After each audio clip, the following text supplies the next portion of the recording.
চায়নার বোয়িংয়ে করে অস্ত্র গেছে ইরানে। কোথায় গেছে? ইরানে।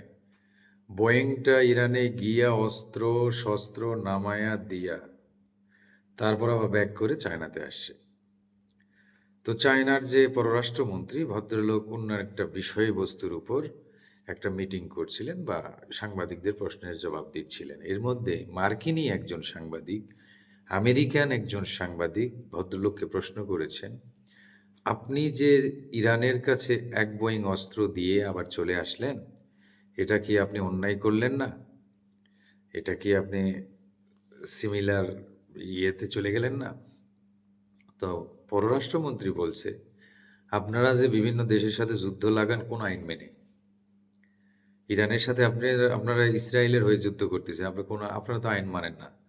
আর আমি অস্ত্র বিক্রি করছি। এটা তো আমার পেশা। এখানে আমি টাকা পাবো। যে টাকা দিয়ে আমার দেশের মানুষগুলো বাঁচবে। তা আমরা কাঁচা টাকা পাইছি বা অস্ত্রের বিনিময়ে তেল পাইছি। আমরা বিক্রি করছি। আপনারা তো এখানে বিক্রি করেন নাই। আপনারা তো মারছেন। অযথা মারছেন। ইসরায়েলের সাথে আপনাদের একটা ব্যবসায়িক চুক্তি হইছে।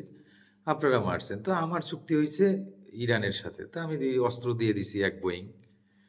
চিল্লায়া কর। চায়না ঠিক করেছে না বেঠিক?